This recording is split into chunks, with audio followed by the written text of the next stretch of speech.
नमस्कार, welcome to back my YouTube channel 12th study classes में आपका स्वागत है। तो आज हम फिजिक्स के अंतर्गत पढ़ेंगे जो हम फिजिक्स का चैप्टर पढ़ा रहे थे, वैद्युत आवेश तथा क्षेत्र, electric charge and electric field के अंतर्गत हम पढ़ेंगे किसी वैद्युत द्विध्रुव की निरक्षीय स्थिति में वैद्युत क्षेत्र की तीव्रता का व्यंजक ज्ञात करना सीखेंगे। तो चलिए बिना देरी करके स्टार्ट करते हैं, बिना देरी करे हुए समझना। देखिए, कोई वैद्युत द्विध्रुव हमने मान लिया ये एक वैद्युत द्विध्रुव है। क्या है? वैद्युत द्विध्रुव है।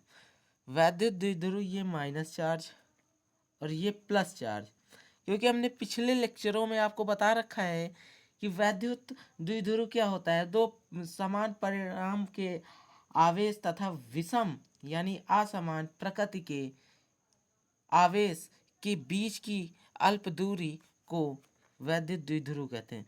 तो इनकी अल्प दूरी कितनी होती है? इनकी अल्प दूरी 2l होती है। तो माना कि हमने इसका मध्य बिंदु O है बीच में कोई, और इसकी दूरी L हो गई और इसकी दूरी L हो गई। क्योंकि यहाँ से यहाँ तक की दूरी क्या है? 2l है। तो यहाँ ये मध्य बिंदु है यानी आधा हो गया, तो इसको हमने डिवाइड कर दिया यानी 2 से, तो 2 से 2 कट गया तो L L आया। ठीक है, तो यहाँ तक समझ में आया। फिर इसके बाद हमको कह रहा है कि निरक्षीय स्थिति में, निरक्षीय अच्छी अक्ष पे, निरक्षीय लंब यानी इससे लंब स्थिति में कोई बिंदु, मान लीजिए यहाँ पर एक बिंदु मान लीजिए P स्थित है। क्या स्थित है? P स्थित है। क्या स्थित है? P स्थित है। जिसकी दूरी क्या मानेंगे? मान लीजिए इस P की O से दूरी क्या है? R है। P से O की दूरी क्या है? R है। और ये यहाँ से त्रिभुज बनेगा इस प्रकार, इस प्रकार। अब देखिए, माइनस क्यों आवेश के कारण वैद्युत क्षेत्र की जो तीव्रता होती है वो माइनस क्यों की ओर होती है। तो ये इधर हो जाएगी माइनस क्यों की ओर, माइनस क्यों की ओर, यानी ये हो गई मान लीजिए E2, इसको मान लीजिए आप E2। और जो प्लस क्यों की ओर होती है, प्लस क्यों के कारण वैद्युत क्षेत्र की तीव्रता दूर की ओर होती है। दूर की ओर मतलब इस दिशा में होगी, इस दिशा में होगी। तो ये क्या हो जाएगा? ये मान लीजिए E1 मान लीजिए। अब देखेंगे, अब लिखेंगे क्या? लिखेंगे माना एक वैद्युत द्विध्रुव, माना एक वैद्युत द्विध्रुव, एक वैद्युत द्विध्रुव, वैद्युत द्विध्रुव, एक वैद्युत द्विध्रुव, एक वैद्युत द्विध्रुव ए बी, इसको मान लीजिए ए और इसको मान लीजिए बी। तो एक वैद्युत द्विध्रुव ए बी जिसका जिसका मध्य बिंदु मध्य बिंदु मध्य बिंदु ओ है। मध्य बिंदु क्या है? मध्य बिंदु ओ है। मध्य बिंदु ओ से, मध्य बिंदु ओ से स्मॉल आर दूरी पर, स्मॉल आर दूरी पर एक बिंदु P स्थित है। क्या स्थित है? P स्थित है। P स्थित है जिस पर वैद्युत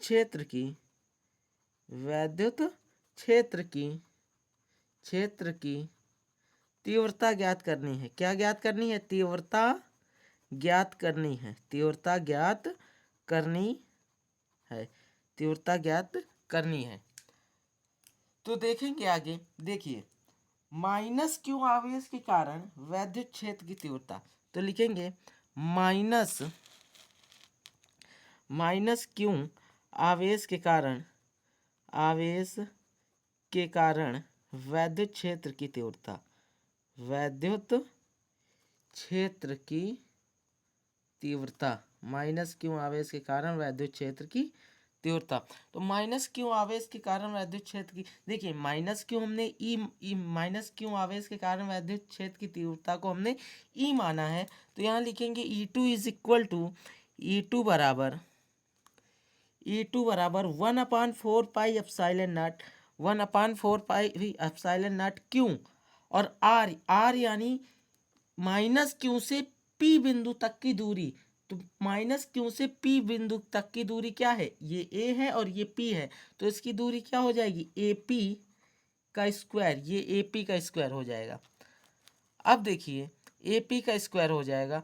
अब देखना ये है, ये ए पी दूरी कैसे निकलेगी, ए पी दूरी कैसे निकलेगी। तो आपने पढ़ा होगा पाइथागोरस प्रमेय। पाइथागोरस प्रमेय क्या होता है, कण का स्क्वायर बराबर लंब का स्क्वायर प्लस आधार का स्क्वायर, ये आपने पढ़ा होगा। देखिए ये क्या है, ये कण है, हमको क्या चाहिए, कण चाहिए। तो कण का स्क्वायर बराबर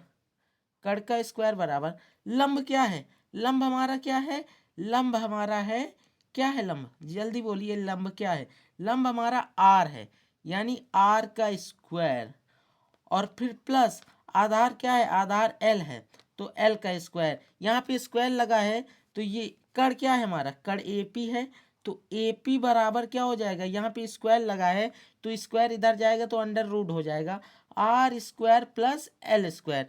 तो ए पी की दूरी क्या हो जाएगी, ए पी की दूरी क्या हो जाएगी, ए पी की दूरी हो जाएगी E2 बराबर 1/4 pi epsilon naught Q upon under root R square plus L square का होल स्क्वायर। ये हो जाएगी क्या, ए पी की दूरी हो जाएगी, क्या हो जाएगी, तो हमारा ए पी बराबर हो जाएगा under root R square plus L square हो जाएगा।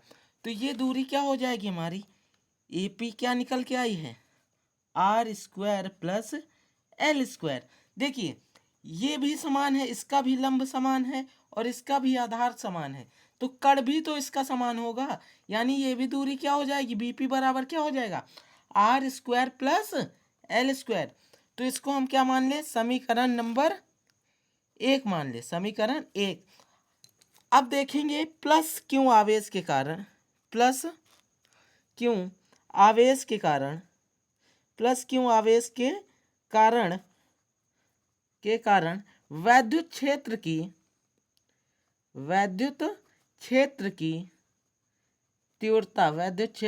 तीव्रता, प्लस क्यों आवेश के कारण वैद्युत क्षेत्र की तीव्रता क्या हो जाएगी, E1 बराबर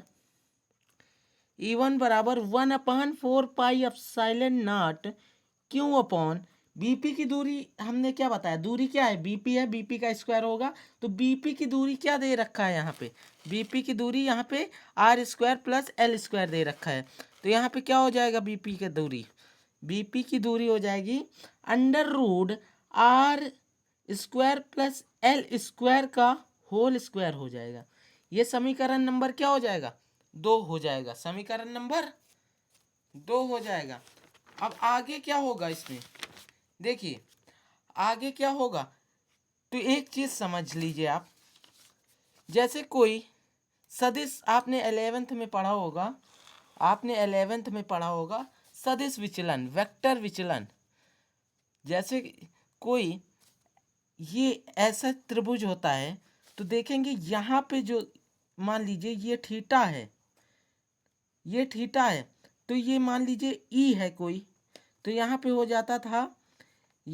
जाता था ई कॉस थीटा और ई साइन थीटा, ये होता था। तो जब ये E1 जो है, E1 बल लगा रहा है इस दिशा में, ये E1 बल लगा रहा है, तो इसके कारण एक विचलन होगा, और ये विचलन इस दिशा में होगा, तो इस दिशा में होगा तो E1 का विचलन होगा, तो E1 cos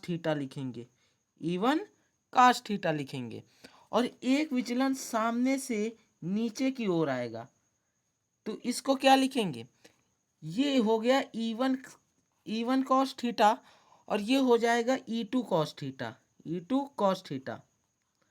और ये क्या हो जाएगा, ये हो जाएगा E1 साइन थीटा और ये हो जाएगा E2 sine theta, E2 sine theta. अब देखिए ये साइन थीटा नीचे की ओर है और ये साइन थीटा ऊपर की ओर है, तो ये दोनों आपस में कट जाएंगे, रहेंगे कौन, E1 साइन थीटा और E2 साइन थीटा रहेगा। तो अब देखेंगे, अब क्या देखेंगे, परिणामी परिणामी परिणामी परिणामी परिणामी परिणामी तीव्रता परिणामी तीव्रता क्या हो जाएगी आपकी, परिणामी तीव्रता निकालने के लिए E बराबर क्या होगा, E बराबर होगा E1 cos theta plus E2 cos theta. क्या होगा, E2 cos थीटा होगा। क्यों होगा E2 cos थीटा और E1 cos थीटा, क्योंकि इनकी दिशा समान है। जब दिशा समान होगी तो दोनों ऐड होते हैं, इसलिए E1 cos theta plus E2 cos theta हो जाएगा। तो E1 का मान क्या है, E1 का मान है आपका 1/4 pi epsilon not, 1/4 pi epsilon not है E1 का मान। तो 1/4 पाई एप्सिलॉन नॉट। और फिर उसके बाद ऐसे भी कर सकते हैं आप, ऐसा भी कर सकते हैं कि E बराबर E1 cos थीटा और E2 cos थीटा है, तो दोनों को जोड़ेंगे तो ये हो जाएगा E बराबर 2E, ये सेम हो जाएगा E1 cos थीटा और E2 cos थीटा, तो ये सेम हो जाएगा। तो E बराबर 2E cos थीटा हो जाएगा, 2E cos थीटा हो जाएगा। ये हो जाएगा आपका 2A cos थीटा, क्योंकि इनकी दूरी भी समान है, इनका आवेश भी समान है, ये दोनों E बराबर E1 प्लस E2 है, तो दोनों समान हैं, इसलिए हम इसको ये भी लिख सकते हैं। क्या लिख सकते हैं, E is equal to 2E cos theta, इसको ये भी लिख सकते हैं। चलिए यही मेथड से बता देते हैं, जैसा आप कहते हैं इसी मेथड से E1 प्लस E2 से।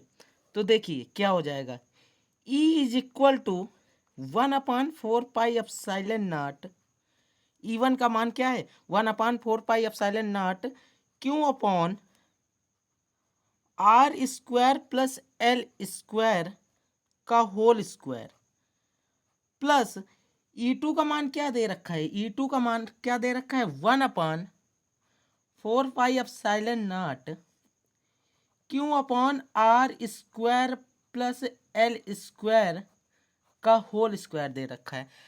आप जानते हैं कि हम इसको के भी मान सकते हैं, क्या मान सकते हैं, इसको हम के भी मान सकते हैं। किसको के मान सकते हैं, हमने कूलॉम के नियम में पढ़ाया था आपको कि 1/4 पाई एप्सिलॉन नॉट को आप के भी मान सकते हैं, के भी मान सकते हैं। तो इसको के मान लीजिए, जहां लिख लीजिए, जहां 1/4 पाई एप्सिलॉन नॉट बराबर के, 1/4 पाई एप्सिलॉन नॉट बराबर के हो जाएगा। तो क्या हो जाएगा, के हो जाएगा।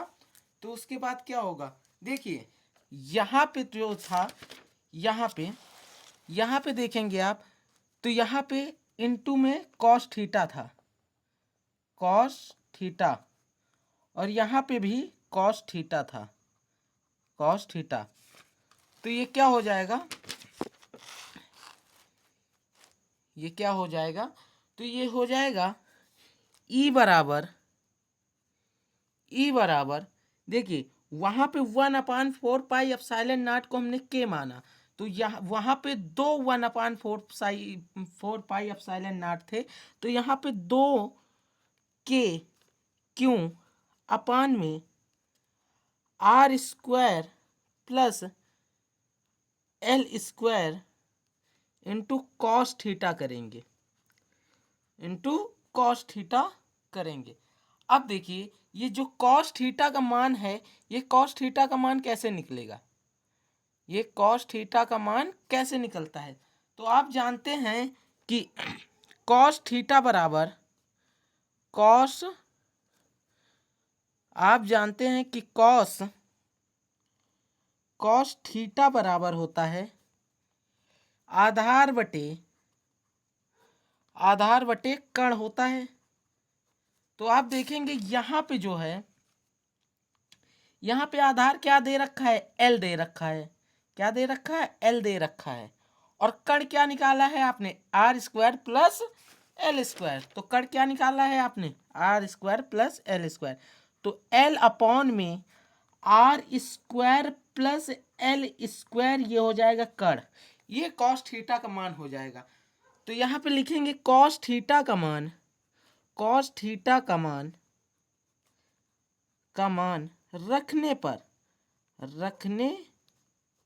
कॉस थीटा का मान रखने पर। तो जब कॉस थीटा का मान आप रखेंगे, तो कॉस थीटा का मान जब आप रखेंगे तो क्या हो जाएगा, तो कॉस थीटा का मान रख दीजिए, E is equal to 2k upon में L square plus R square, और कॉस थीटा का मान रखेंगे तो L upon R square plus L square, ये हो जाएगा।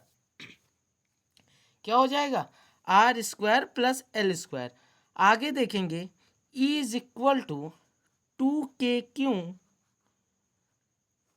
L square plus R square. अब इसकी पावर क्या है, आप क्या पावर बता सकते हैं, इस पूरे का होल पावर क्या है। तो इस पूरे का होल पावर 1 है। क्या है, 1 है। और एल अपान में under root R square plus L square.